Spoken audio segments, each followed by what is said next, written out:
Good morning दोस्तों। आधुनिक भारत के इतिहास में अभी हम लोग पढ़ रहे हैं यूरोपीय कंपनियों का आगमन। और यूरोपीय कंपनियों की बात की जाए तो कौन कौन सी यूरोपीय कंपनियां थी जो भारत में आई और व्यापार की और भारत को गुलाम बनाया। तो 5 यूरोपीय कंपनियों के बारे में हम लोग पढ़ते हैं आधुनिक इतिहास में, और वह कंपनी कौन कौन थी।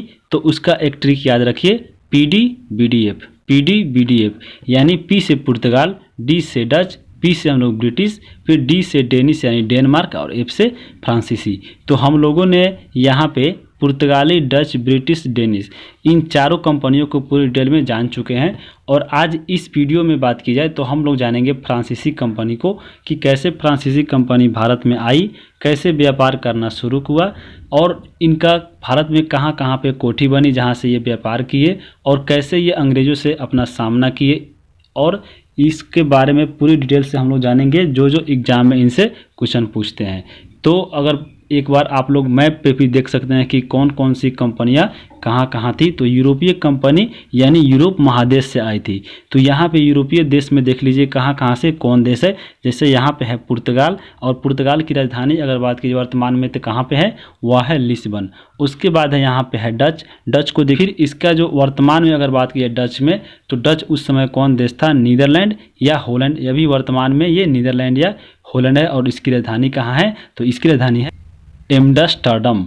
और उसके बाद है यहाँ पे ब्रिटिश यानी वर्तमान में यूके यानी यूनाइटेड किंगडम, और ब्रिटेन इसकी राजधानी कहाँ पे है, तो यहाँ पे है लंदन में। उसके बाद है यहाँ पे डेनिश यानी डेनमार्क, और डेनमार्क की अभी राजधानी कहाँ पे है, तो उसका है कोपनहेगन।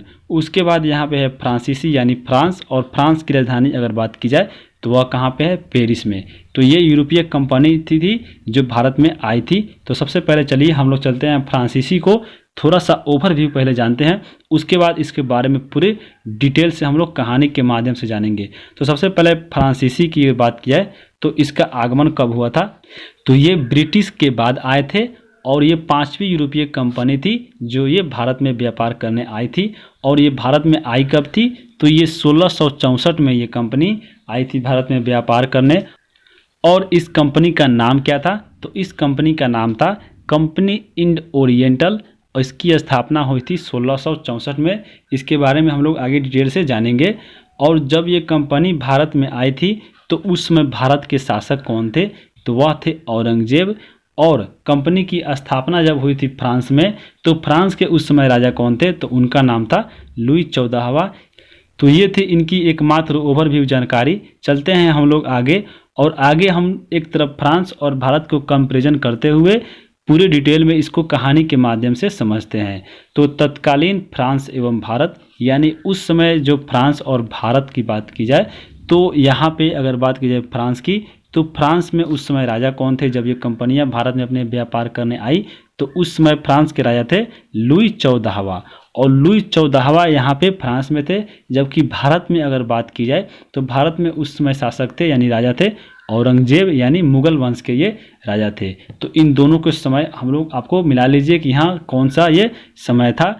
उसके बाद बात की जाए ये कंपनी कैसे भारत में आई, इस कंपनी ने कैसे स्थापना की, तो इनका एक शासक था यानी फ्रांस के राजा थे। जो फ्रांस के राजा का एक मंत्री था जिनका नाम था कोलबर्ट। कोलबर्ट गए अपने राजा के पास यानी लुई 14वां के पास, और जाके बोले कि हमारे जितने भी पड़ोसी देश है यानी जो पुर्तगाल, डच, डेनमार्क ये सब है, ये जाकर भारत में अच्छी आमदनी कर रहे हैं, अच्छा व्यवसाय कर रहे हैं, अपने देश को विकसित कर रहे हैं, तो क्यों ना हम भी एक कंपनी की स्थापना करें और फिर भारत चले व्यापार हेतु। तो राजा ने इनकी आज्ञा मान ली और इनको अनुमति दे दी कि हाँ ठीक है एक कंपनी बनाई जाए।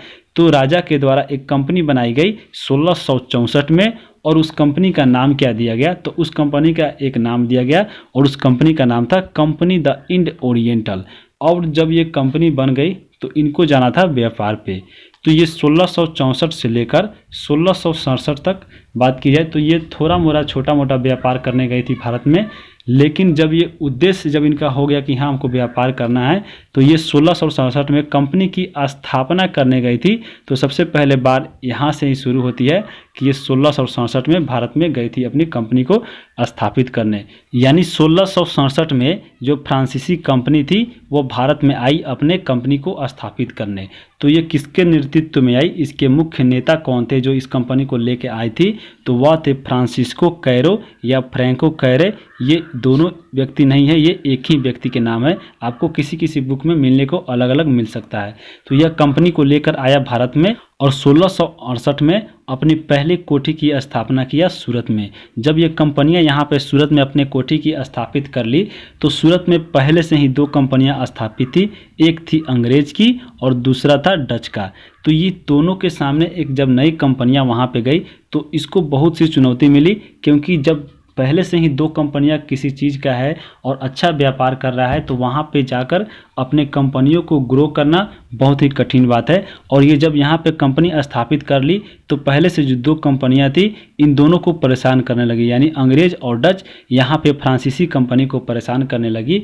तो इन्होंने सोचा कि हम दूसरे जगह चलते हैं, भारत में दूसरे जगह, वहाँ पे अपने व्यापार को शुरू करते हैं। तो ये कंपनियाँ सूरत से उठकर यहाँ पे चली गई मसूलीपट्टनम में, और मसूलीपट्टनम में अपनी ये दूसरी कोठी स्थापित की जो मसूलीपट्टनम में थी। तो ये कब की थी, तो 1669 में। याद है 1668 में पहली की थी सूरत में, फिर 1600 वहाँ पे जब नहीं चली तो 1669 में ये दूसरी कोठी खोली मसूलीपट्टनम में। तो ये वहाँ पे जब अपनी कोठी स्थापित कर ली तो यहाँ पे भी मसूलीपट्टनम में भी वही हाल हुआ जो इनको सूरत में हुआ था, क्योंकि मसूलीपट्टनम में भी 2 कंपनियां स्थापित थी, एक अंग्रेज की और दूसरा डच की। फिर इनका मुकाबला वैसे ही हो गया यहाँ पे और इनकी कंपनियां यहाँ पे भी नहीं चली। तो फिर इन्होंने सोचा कि अब हम कहाँ पे जाए भारत में, तो इन लोगों ने सोचा कि यहाँ पे हम लोग को अंग्रेज और डच परेशान कर रहा है, तो हम लोग भारत में एक ऐसा जगह खोजे जहाँ पे इन दोनों की कंपनी नहीं हो और हम वहाँ पे आराम से अपने व्यापार को कर सके। तो इन्होंने एक जगह चुनी जिसका नाम था सेंट थोमे। तो इन्होंने किसी राजा महाराजा से मांगी नहीं, सीधे इस पे जाके कब्जा कर लिया। तो यहाँ पे जब कब्जा कर लिया सेंट थोमे पे, तो सेंट थोमे उस समय मद्रास के नज़दीक था और इसका जो अधिकार क्षेत्र आता था सेंट थोमे पर वह आता था गोलकुंडा का। तो गोलकुंडा को जब पता चला कि हाँ हमारे एक जगह है सेंट थोमे, वहाँ पे फ्रांसीसियों ने कब्जा कर लिया है, तो ये सोचा कि हम इससे कैसे इसको छीन ले। तो इससे अकेले नहीं होने वाला था ये, तो ये जाके मिला डच से। फिर जब डच से इसको मिल गया तो डच और गोलकुंडा इन दोनों ने फ्रांसीसियों पर अटैक कर दिया सेंट थोमे नामक जगह पर, जहाँ पे अपनी ये कोठी बनाने वाले थे। तो यहाँ से डच्चों ने और गोलकुंडा ने फ्रांसीसियों को हरा दिया और फिर अपने जगह को वापस ले लिया। तो गोलकुंडा की मदद की थी किसने, तो यहाँ पे की थी डच ने। जब डच ने मदद की थी तो उसके बदले में कुछ तो देना था, तो इस गोलकुंडा ने इस सेंट थोमे को डचों को दे दिया। अब फिर सेंट थोमे पर अधिकार हो गया किसका, तो डच का। जब ये बात फ्रांसीसी कंपनी यानी फ्रांसीसी कंपनी जो वहाँ पे बनी थी फ्रांस में, उनको जब फ्रांस सरकार को पता चला कि हाँ अपनी कंपनी को स्थापित करने में असफल रहे हैं हमारे व्यक्ति, तो इन्होंने एक दूसरे व्यक्ति को भेजा और उसका नाम था फ्रांसीसी मार्टिन। फ्रांसीसी मार्टिन को कंपनी का निदेशक नया बना दिया गया और बोले कि जाइए आप वहाँ से व्यापार करना शुरू कीजिए।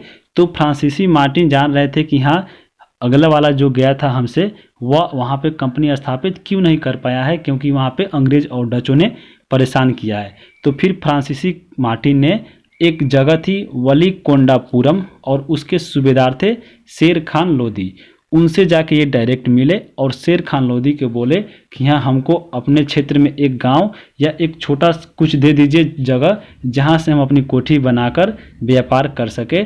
तो शेर खान लोदी ने इनकी बात मान ली और अपने क्षेत्र में एक गांव था उस गांव को दे दिया फ्रांसीसी मार्टिन को, और फ्रांसीसी मार्टिन ने 1673 में इसको एक गांव प्राप्त हो गया।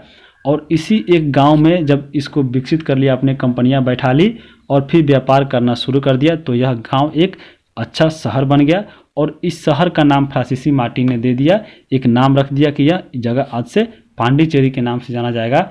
तो 1674 में फ्रांसीसी मार्टिन ने एक बस्ती को विकसित कर, यानी ये गांव इनको जो मिला था उसको विकसित करके एक जगह बसाई जिसका नाम रखा पांडिचेरी। तो पांडिचेरी को किसने बसाया था, तो फ्रांसीसी मार्टिन द्वारा इसको बसाया गया था और यह 1674 में बसाया गया था। याद रखिएगा, इम्पोर्टेंट है। और जब इन्होंने पांडिचेरी को स्थापित कर लिया तो वहाँ पे इनको एक किला बना लिया जिनका नाम रख दिया फोर्ट लुई, क्योंकि ये जान रहे थे यहाँ पे कि हाँ पहले से जो भी यहाँ पे जो कंपनियां अपनी स्थापित कर ली है, जैसे अंग्रेज और डच, इन्होंने अपनी एक किला बना ले रहे हैं ताकि इनको सुरक्षा मिल रहा है।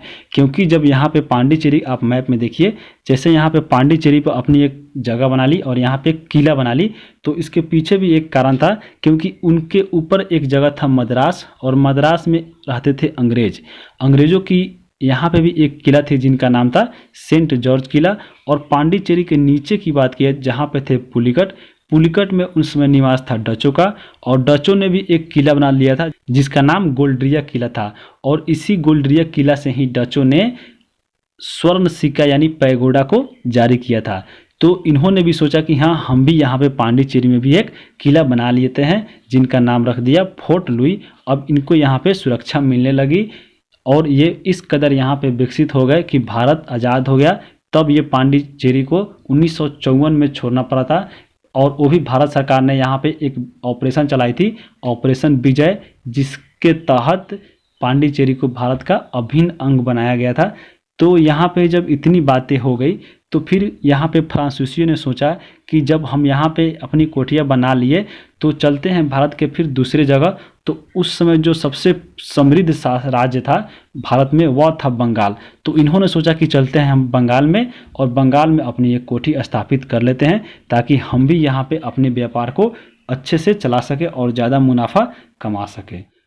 जब फ्रांसीसी ने पांडिचेरी में एक अपनी किला बना ली और उसके बाद ये सोचे कि हाँ, हम चलते हैं बंगाल, तो बंगाल जब गए तो बंगाल के उस समय सूबेदार थे जिनका नाम था शाइस्ता खां। शाइस्ता खां के पास जाकर ये 1674 में एक जगह मांगी कि हाँ, हमको एक जगह दीजिए ताकि हम अपनी कोठी यहाँ पे खोल सके। तो 1674 में इनको अनुमति भी मिल गई और इनको जगह दिया गया चंद्रनगर। चंद्रनगर मिल गया और बोले कि यहाँ पे जाके आप अपनी कोठी खोल सकते हैं। तो फिर 1690 और 92 में चंद्रनगर में भी फ्रांसीसियों ने अपने कोठी का निर्माण कर लिया, और उसके बाद 1701 में पांडिचेरी को सभी बस्ती का अपने मुख्यालय बना लिया। यानी जितना भी बस्ती जीता था भारत में उस सभी का एक मुख्यालय बना दिया, वो हो गया पांडिचेरी। तो यह पांडिचेरी जब मुख्यालय बन गया तो ये अंग्रेजों और डचों से देखा नहीं गया कि हाँ, एक मुख्यालय बना लिया है और यहीं से अपने सभी कार्यों को संचालन करता है। तो फिर डचों ने क्या किया, 1793 में पांडिचेरी पर हमला कर दिया। पांडिचेरी पर हमला करके ये अपने कब्जे में कर लिया। किसने? तो डचों ने। फिर इसके 5 साल बाद यानी 1798 में एक संधि हुई डच और फ्रांसीसियों के बीच में, और जिस संधि को बोला जाता है रिजविक की संधि। तो रिजविक की संधि किसके किसके बीच में हुई थी? डच और फ्रांसीसियों के बीच में। और इस संधि के तहत क्या हुआ, तो डचों ने जो पांडिचेरी को अपने कब्जे में किया था फिर से फ्रांसीसियों को लौटा दिया, और फिर फ्रांसीसी यहाँ से अपने व्यापार को शुरू कर दिए अपने करना। और उसके बाद ये अपने व्यापार को बहुत फैला लिया, चारों जगह फैलाते गए। फिर एक जगह आया विदेश, यानी भारत के बाहर भी अपनी एक कोठी बनाई, और वह बनाई थी 1721 में मॉरिशस पर, यहाँ पे कब्जा कर लिया। फिर उसके बाद बात कीजिए 1725 में, तो 1725 में जो उस समय का जो मालाबार तट था केरल के किनारे, वह पड़ता था माहे पर भी कब्जा कर लिया फ्रांसीसियों ने 1725 में। फिर 1739 में जो अभी वर्तमान में तमिलनाडु के किनारे कराईकाल है, कराईकाल पर भी कब्जा हो गया किसका? तो फ्रांसीसियों का। तो जब फ्रांसीसी तेजी से भारत में कोठियाँ बनाना शुरू कर दी और अपने व्यापारों को शुरू करना कर दिया, तो फिर अंग्रेज़ों ने सोचा कि हाँ, अगर ये इतनी तेज़ी से करते चला गया युद्ध और कब्जा करते चला गया तो फिर ये हमसे ऊपर आके बढ़ जाएगा और ये हमारा नामो निशान मिटा देगा। तो फिर इसी को लेकर अंग्रेज़ों और फ्रांसीसियों के बीच में युद्ध शुरू हो गया, और ये 3 युद्ध लड़े गए जो इतिहास में बहुत इंपॉर्टेंट है, और इसको बोला गया कर्नाटक युद्ध, जो आंग्ल और फ्रांसीसियों के बीच में हुआ। इसको कर्नाटक युद्ध के नाम से भी बोला जाता है।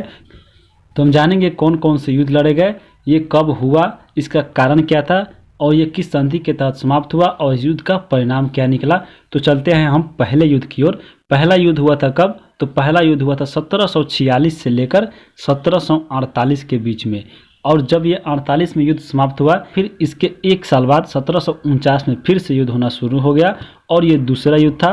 फिर ये समाप्त हुआ 1754 में, और 1754 के बाद फिर शुरू हो गया 1756 में, यानी ये फिर 2 सालों के बाद ये तीसरा युद्ध हो गया। तो 1 साल के बाद दूसरा युद्ध और 2 सालों के बाद तीसरा युद्ध शुरू हो गया और ये तीसरा जो युद्ध था ये आपके अंतिम युद्ध था और ये परिणामी युद्ध था। ये चला 7 वर्षों तक, इसलिए इसको सप्तवर्षीय युद्ध भी बोला जाता है। तो चलते हैं पहले युद्ध को और जानते हैं इसका कारण, संधि और परिणाम।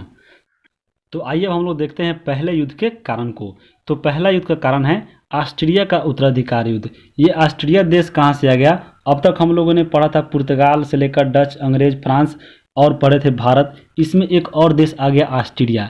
ऑस्ट्रिया का उत्तराधिकार युद्ध कैसे हो गया? तो ये जो ऑस्ट्रिया था उस समय पड़ता था यूरोप महादेश में, और इस ऑस्ट्रिया देश का एक जो राजा था और उस राजा के पास पुत्र एक भी नहीं था, केवल एक इसकी डॉटर थी यानी एक पुत्री थी।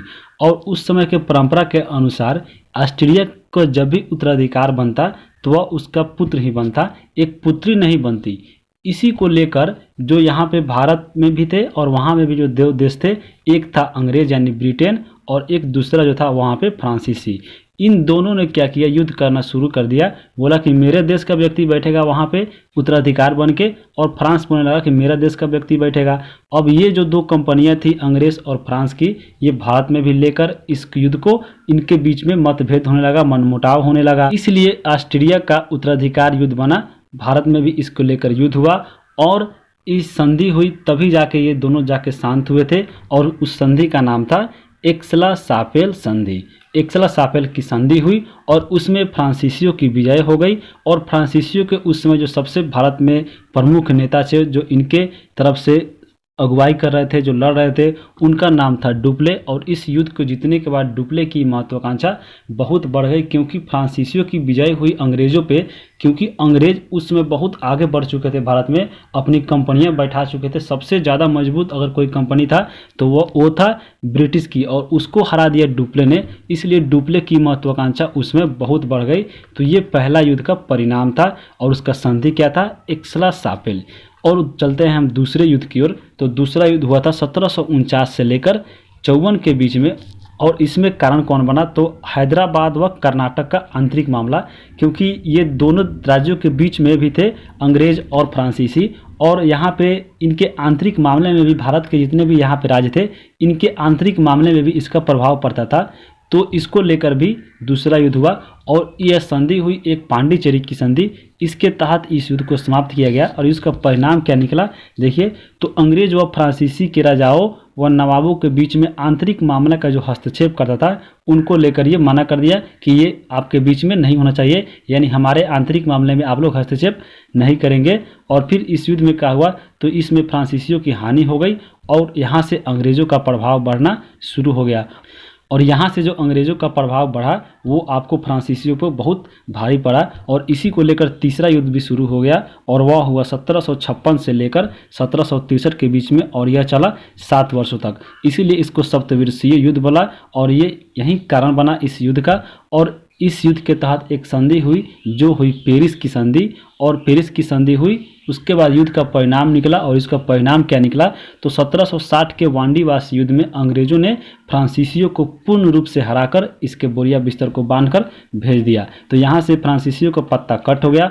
अब केवल भारत में एक राज्य बच गया जो सबसे महत्वपूर्ण, सबसे मजबूत, वह था अंग्रेज। यहाँ से अंग्रेजों ने पूरे भारत में पूरे अपनी राजनीतिक मामलों को पेश शुरू कर दिया। और यहाँ से ये राजनीतिक मामलों में भी दखल देना शुरू हो गया, यानी राजनीतिक मामला, यानी यहाँ से अपने राजतंत्र को लाने में शुरू कर दिया। यहाँ पे अपने साम्राज्य स्थापित करने की कोशिश कर दिया।